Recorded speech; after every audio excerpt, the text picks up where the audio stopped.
are back with the Hub Scale podcast, where we dive into the minds of security leaders all around the world. This week we have Liav Caspi, co-founder and CTO of Legit Security. There's a new era of AppSec, and I'm really excited to dive into the topics today. Liav, it's great to have you on the show.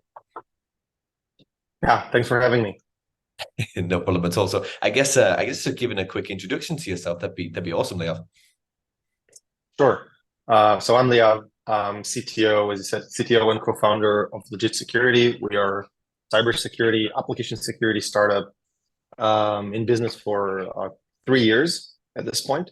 My background's coming from computer engineering. I've been for almost a decade in the Israeli intelligence A200. And before that, me and actually my co-founders in Legit we're building the open source security solution in Checkmarks. And after that, we moved to solve bigger problems that we saw in the industry in Legit. And so far, it's been going great. Yeah, no, amazing stuff, amazing. And take me back to the early days of Checkmarks. Obviously, I know you joined there, and that's where you met all the founding team and things on those lines. But yeah, just talk me through that journey. Yeah, so Checkmarks, with everybody's familiar with application security, are like this static analysis giant. I think to this day, they're one of the best or the best static analysis solution, practically even invented static analysis as a concept like 15 years ago. And they realized they want to get into the open source security frontier, which was growing. And this was at the same time that we were separately from Checkmarks looking at this area, which we thought was very interesting, was growing. Companies that today are doing this, like Sneak, were also starting just getting funded and growing with like six years ago or a little bit more. So Checkmarks decided to go into the open source security area. We came in as a team to build this business unit, completely in the beginning, completely separate from Checkmarks, and then eventually we became one of the products that is part of the application security portfolio. This market is now called SEA. And what was interesting, maybe from a tech perspective, is that it was their first SaaS solution. So they were selling on-prem pieces, and we made a decision early on that it's going to be a cloud SaaS application, which was very different than everything they sold. So it was a big challenge. We actually created one of the first cloud accounts they had and started building SaaS application. And it was nice. And because Checkmarks is such a huge application security giant, then very early on, enterprise Fortune companies used our service immediately in the beginning. So we had from 0 to 100 within a couple of months. So it was a really fun experience, almost like building your own startup in a more contained environment. And this is also what gave us the desire to go and then build something that's completely independent and a completely new company. Yeah. Yeah, no, I can imagine you learned a lot from that experience as well. But just tell me about Legit Security then. I know we've touched on a few points here, but just tell me what you guys do. So today we are in a market that's been called ASPM, Application Security Posture Management. It wasn't like this. If you asked me this question 6 months ago, I might have given you a different terminology, because all application security has been with massive buzzwords and different phrases for the last couple of years, which in my opinion also indicates that there is still a challenge and there are still a lot of problems, and people are trying to define them and find ways to describe these different types of problems. And I think ASPM today is a good start in the good direction, that there is a category, although it's a little bit broad, but it's a category that products can focus on. They solve a real challenging and urgent problem. And Legit Security initially started as a product we had the same vision, I would say, to help manage the secure release of application, because we saw Checkmarks and other vendors were doing scanning, and they were practically finding vulnerabilities. And we were seeing that finding vulnerabilities is interesting, but a lot of the companies didn't know what to do with them. They actually found hundreds of thousands of vulnerabilities, and they actually didn't scan all of their code. A lot of the practices were just to check the box on some regulatory compliance. The really important issue weren't really solved, and actually the entire process or even the automations of security were broken. I heard a good analogy that it's like writing software. If you made an analogy, and it's a little bit funny, of making salad. So people were making like salad, but they didn't care about the kitchenware and all the and the knives. So they were just looking at what the salad contains, and they would say, okay, this is dirty, I want to throw it away. But they were not looking at how the knife is, how sharp it is, how dirty it is, and we're not trying to build good pipelines. So we started doing, we call like pipeline CI/CD security, which turned into supply chain security. Like, how do you build a secure code factory and a secure process? And we got quote unquote lucky because SolarWind just happened a couple of months after we founded the company, and it was an unfortunate event, but it really, really changed the industry. And suddenly, from a regulatory need to check the box, there was an actual security need that now people start to realize, okay, we really need to secure this. There is a massive attack vector, massive attack surface. We have to protect against that. And it started, I would say, a chain of events from the US government, the executive order, the OSSF, Open Source Security Foundation. A lot of different entities and industry leaders started a lot of initiatives that are bringing application security now to the front of security, cybersecurity, which gave us a lot of tailwind. Yeah, no, I think it's always pretty interesting in security in it, because it's a unique market where you kind of need a really big event, a really big hack to happen for people to actually start really taking technology like application security quite seriously. But you mentioned a couple of things there in terms of people taking it more seriously over the past few years and things. But why do you think now is super important for the application security world? Because it's a good question. I think the development, so the whole application security market or solutions are tied to the way developers work and the way they write applications. Because the whole purpose of this market or class of solutions is to help developers release safe software. And software has been growing, it's dominating the world, like all the catchphrases like software is eating the world, and software is eating the software that's eating the world, and etc. So software is everywhere, from like you get your taxi with software and you get food deliveries, like it's in everywhere, and it's just growing. And the security of software is very, very essential. But I think the changes in how software is built are actually being accelerated in an accelerating pace. So you've got cloud, containers, APIs, even AI now is a new area where code is actually generated automatically, and AI is part of all the products. So because the way software from an old world where there was like somebody who codes and then they stop coding, test their solution, release it, you have like a chaotic environment with tons of pieces, remote workforce, a lot of components they're pulling in from the world, like open source and containers, a lot of infrastructure you're using from third-party vendors, like you're using AWS. So it becomes very chaotic, and then the security problems come. So I think that it reached some point where security incidents, like you said, unfortunate security incidents start happening. Like Log4j was a big security incident that caught the world a little bit under guard. So it reached like this tipping point where it's very complex. The way applications are built are so it's really easy to write them, and developers have really tons of tools and options, but the way to secure them becomes so complex that organizations kind of like trying to look for something different. But I think this is now it's because of all these changes, it's a good time to disrupt the traditional OPSEC market. Yeah, no, definitely. And we've talked about a couple of things here, so software supply chain security, ASPM. It'd be great to hear from your perspective. What does software supply chain security actually mean, and what does it have to do with ASPM at all? Yeah, so software supply chain security is just another one of these you could say buzzwords that there are probably a lot of solutions today that say we're a software supply chain security solution, but all of them do different things. So I would say there's two definitions to that. One is to secure what you're ingesting, to secure your third parties.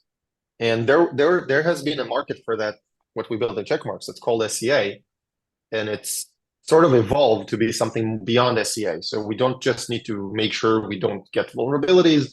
There's more requirements like SBOM, and we want to look at reputation, make better decisions, control the supply chain. So it's like better third-party governance. And on the other hand, there is let's say, the first-party supply chain security. So how can I, as a software producer, produce trustworthy software? So I'm not damaging my consumers, and I'm also have high confidence that what I'm releasing to the world is not going to bite me back, even if somebody hacks that. If I'm releasing a website, nobody's going to hack my website and steal data. So you're looking at if we make the analogy of like a car manufacturer, so there is like, you want to look at the pieces you're buying, but you also want to look at your own production line to make sure it's clean, to make sure that it doesn't have any defects. Nobody can just sneak into the factory and put something in the factory line without you noticing. So they're like two meaning. You can call them like first party or third party. But if you take like one step back, all of these are just concern on releasing secure software. So you have like the third party concern, you have the first party concern, and you've got more and more other concerns. Like you want to make sure that nobody steals your source code, because then they have some intimate information about your systems. You want to make sure that you are writing your logic in a safe way. So there's a lot of concerns in releasing secure software, and I think ASPM is sort of the name of a category that says, okay, there's hundreds of different things that I need to take care in order to do secure release of software. I need some kind of a product that would show me the checklist and tell me, all right, you're bad here, you're doing this good, this is where you need to improve, this is something you completely missed. And this is why I think ASPM is sort of like this umbrella that combines everything that application security has to offer today in just one solution. Yeah, no, it's super exciting. I'm really excited to see where number one, legit security goes, but the market itself, because the ASPM is like a new phrase over the past year or so, isn't it? But it's really, really cool stuff. But no, love it, Liav. I want to take you kind of back to the entrepreneurial journey. I always like to dive into these on the podcast, because I number one find it super, super insightful, but everybody listening, there's current and future entrepreneurs out there as well. So just take me back to the early days of legit security. Yeah, it's actually a very, very fun period, because the more the company grows, the more concerns and challenges that you're accumulating along the way.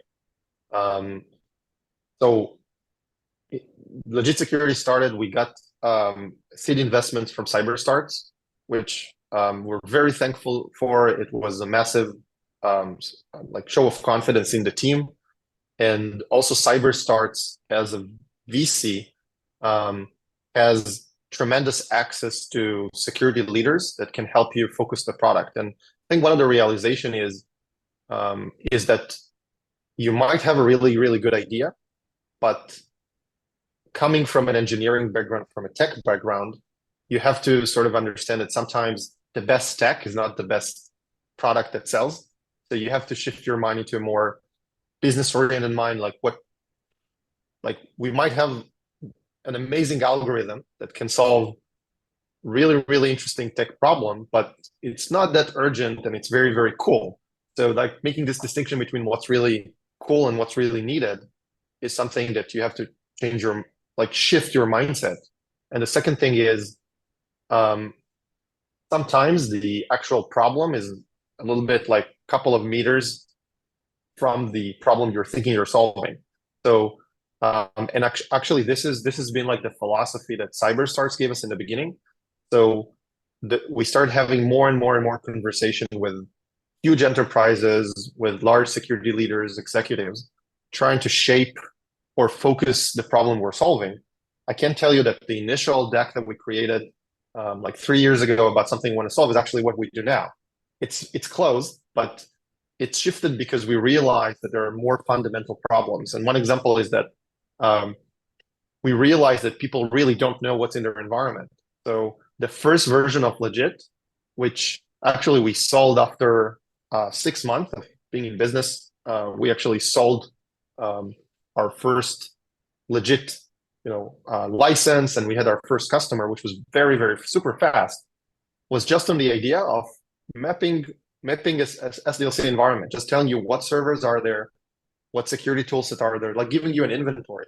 We didn't think in the beginning that this was something that was really, really a big need, but we found out that a lot of organizations just they need this. They would pay a substantial amount just to see that. So I think that this mindset is that you have to constantly look for the problems, constantly find the real urgent problems around you. Was something that we started with, and we grew ever since. And I think that the other factor that has been in our favor is that we always had this product philosophy that we want to simplify things. Like the application security was very, very complex. And we said, let's build the product that's very simple language, English, terms that everybody can understand. And you don't have to be like a very, very highly trained security professional to read a security report of your application, just to understand what the problem is. Like to tell you, you've got passwords, plain text in your code, somebody can steal. So that's plain English. You have a lot of terminology. So I think that direction made us like go and acquire more customers and be more successful because we were kind of like simplifying for business leaders or for the higher management, something they never had access before. Yeah, I really like that actually, because sometimes when you speak to founders, they don't necessarily want to change their product. This is the best product. This is what needs to sell out there in the market. But it looks like and sounds like you made a couple of little pivots along the way. Maybe not too far away from the original product and platform, but definitely along the way as well. So I guess when speaking to the early customers though, Liav, obviously. What was you diving into and what was you finding out early days when speaking to the customers? You mentioned obviously a few kind of high priorities and making terminology quite simple, but them early days customers, how important were them conversations? So it's super important, and basically we just ask questions. I think the key is just to ask more and more questions but good questions, not like do you find this interesting? That's a question everybody would say yes. Is to ask like the question like what was interesting in what you saw, what would you pay for? Like it's a good question. Like if this was offered to you as a product, how much would it worth? Would you buy it now? And so it's to really listen and hear they're trying to analyze the core problems of these security leaders, what they're challenged with in their day-to-day operations. In our domain, why like they have problems with existing tools that they have. One of the things we realized is that specifically within application security, there are a lot of tools, so a lot of point solution. It's very, very like diverse, and they were frustrated because of that, because they had a lot of tools to operate. They had a lot of spend on different solutions that they wanted to consolidate, and they had no way to actually see if this spend is effective.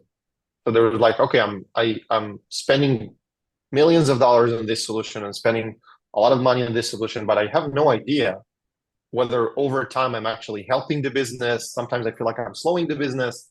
I have no idea if my $1 million investment actually made any impact. So we realized that there is the core problem that's made us realize is a process problem. It's not like the world doesn't need another scanner or another tool that detects risk. It needs another tool to manage the operation. So this is kind of like a key insight that was repeating all over again. But it's amazing, like the ability to be able to speak with CISOs of the Fortune 100 top companies in the world and hearing their cybersecurity problems. It's an amazing opportunity. Yeah, no, definitely, definitely. I think every co-founder and founders need to kind of drive through that, especially in the early days too, to figure out the path forward. But yeah, no, that's amazing stuff. And just talk to me a little bit about kind of the founding team and the founding VC CyberStarts, because you mentioned them a couple of times. Like, how important is it to pick the right VC at the beginning, and how do you go around choosing the right one? Yeah. So just apart from CyberStarts, I'll mention that we had a year after our Series A round that was led by Bessemer Venture Partners, which also has been amazing, and also TCV. So all three of these VCs were lucky to make really, really good choices, because all of them really had a lot of capabilities to guide us, connect us, and kind of like help us in our journey forward. So they've been great partners. I think and we're all in the same thoughts in the founding team. I think that it's really, really pivotal choice that founders need to make in their entrepreneurial journey. So deciding which VC you're partnering with, specifically from the start, is important, because they have a lot of tools to help you go forward. And it's a lot about the relationship, a lot about the chemistry, a lot about the mindset. So it's worth a lot more than a couple of more millions of dollars, I would even say. So it's really, really really critical. We so far, like knock on wood, we chose really great partners along the way that could open doors for us where we needed, or could connect us with the right people. But yeah. And you asked about the team here in Legit. So there are two more co-founders. I am the CTO. Ronnie, he is the CEO of the company. We've been working together for many years now, since military days, and he's been managing the entire business unit in Checkmarks, where we came from. And Lior, who is the CPO today of the company, is leading engineering and product. And I think, apart from put VCs on the side, I think the most critical thing for a success of a company, specifically in the early days, is the founding team, and specifically the dynamics in the founding team. Because actually, if you hear a lot of the stories where companies didn't, or struggle, or were having problems, it was usually because there was a lot of disagreements in the founding team. So you really need to pick your co-founders. I can't overstate how important this is. And we have so far amazing dynamic. So we all are very low ego persons. Everybody know their work and their position and what they need to do. And we settled on a structure where everybody does what he's doing best. So Lior is like the best manager for an engineering organization. Ronnie is amazing as a CEO, and also can help drive forward all the sales and go to market. Everybody's doing what they like, but the dynamic is really good, and we can agree and solve problems really fast. And I think this is something that I couldn't choose better co-founders, but this is something that helped us tremendously along the way, more than anything else.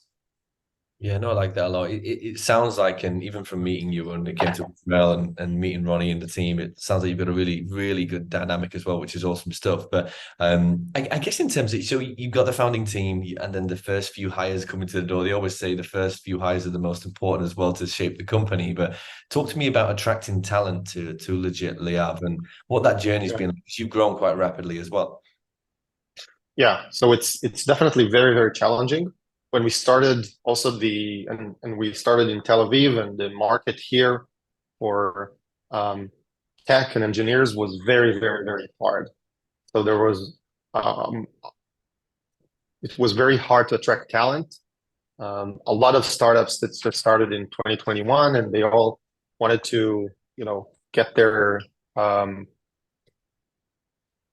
talent. So there was a lot of competition against other vendors and other companies.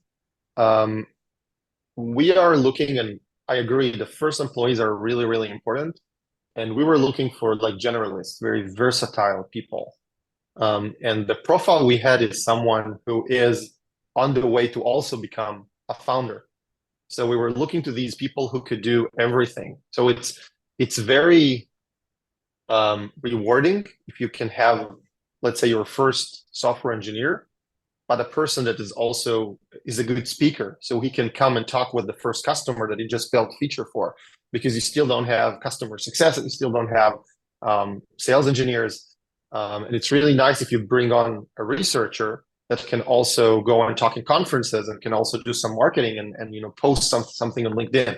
So we're looking for people that are talented in various areas. So it's like very versatile, very like generalist persons. And what works best for us is that we told people this is going to be your kind of like school for how to start a company, and you're going to join our journey. And we, within the company culture, we try to bake in processes like things are very transparent. Employees can go and talk with customers. We actually, with a lot of our key customers, we bring in a lot of the tech people to meet them, to assist with them, like to do this kind of like solution engineering for them and help them with finding solutions to problems. So we have been involving our people with a lot of how things are going on in the company, just in order to give them this experience that they're kind of like learning, not just in their own profession, but how to build a company. This was one of the key things that people are also looking for. I want to join in early because we want to understand how you start from zero to something. When you reach later stages, it becomes a different challenge because you're no longer a startup or a small startup, and you're already a big company. You have dozens of employees, so that's a different challenge that we're facing today. Yeah, no, definitely. I always it's always interesting when I have these types of conversations, because finding, obviously all I do is recruitment, right? But I think finding the right people for the right time and type and size of company is super important, and they have to have that dynamic and agile kind of thinking. It's not just one role that you're going to be doing. There's multiple things that come in. So I think it's really, really exciting. And you mentioned obviously it's a kind of a different company now because it's a bit larger than before. You've scaled and you've grown and you're building a really good brand. But what is the kind of the key dynamics that you've noticed about that change in the size of the company attracting the right people to the business? So obviously from very intimate, like garage mode, where like 10 people sitting in the same room, we are now, we're global. We have offices in Israel, in the US, various departments. So it's a bigger company. But it's still, in a sense, in this area where there is tons of opportunities. So it's not a big corporate where you come in into whether you're going to do demand gen or product marketing or to be a sales engineer or a product manager. Everybody who joins they have a lot of new things to build sense in their role still. And this is the thing that we're trying to preserve. So we're trying to say, okay, you're coming in as the product manager, but you're going to lead some theme in the product, which is not really, nobody did this analysis before. We just have this hints of data that we collected that it's an interesting area, and then go build it. And then if you do this well, you end up also building a department that you are managing because your business grows so much. So we're trying to and I think this is really what excites people. We're looking for hungry, energetic, passionate people. I heard the term sometime like player coach. Like you want to come and play, but then again you're going to coach later on the people that you're playing with. So it's still a big company. It's still the operation has become larger, but there is still a lot of opportunities in a lot of the areas to build your own kingdom. Yeah, no, I like it a lot. I like the way you articulate it as well, because I think you've had an amazing journey with Legit and attracting some really, really good people to the business, especially in the US as well recently. So no, honestly, amazing stuff, Liav. And I guess a question, just taking it back to the AppSec world then, what's the future? What's the future of application security? Uh, oh, that's a good question. I don't know if I have the right answer, and I'll try to just speculate. It's not just AppSec, it's just the cybersecurity in general. Um, there is because of the massive amount of solutions, I think things are trying to just consolidate. So on the one hand, it means you've got solutions that do more, and because of the economic situation, because of the complexity, organizations just want something. They want width rather than depth, if that makes sense. So they would like a solution that can solve for them 10 different problems in a good way. It shouldn't be a bad way, but it could be like 7 out of 10 rather than 10 out of 10 just in one area. So they would, and then they will put confidence in this vendor to actually grow also deep at some point and actually solve everything perfectly. But I think the balance between width and breadth became like is going in favor of wide, because it makes more sense in terms of how much money you spend, and it makes more sense in terms of how much effort you put into a product that you're buying. So we're on the other hand, it means that new cybersecurity startups has to be bigger in order to succeed. They can't. It's going to be more challenging if you're a point solution. That's just my opinion. And I think we're going to go and see all this convergence or more platformization. I heard this term before happening. And one thing that I'll say before, I think the way developers work, which is our area, like application security, software development security, is changing very fast. The new trend is generating code with AI, which I think is massive. I think it is going to be the fact. So if you're a new developer in a couple of years, or you're, let's say, studying software engineering, your IDE, your environment would have something that generates code with AI, and it will be like the default way that people work. It wouldn't be like this shiny new feature that you turn on and say, well, this is cool. It will be like the way, and people would learn how to work with it, how to review the code it creates, how to instruct it to create the code that you want. But this is going to be another building block that everybody's going to use. And I don't know where it's going to take security, because suddenly you've got now application generated automatically. Maybe you've got an application that generates other applications for your organization. So imagine like that code is being generated on the fly automatically to solve problems.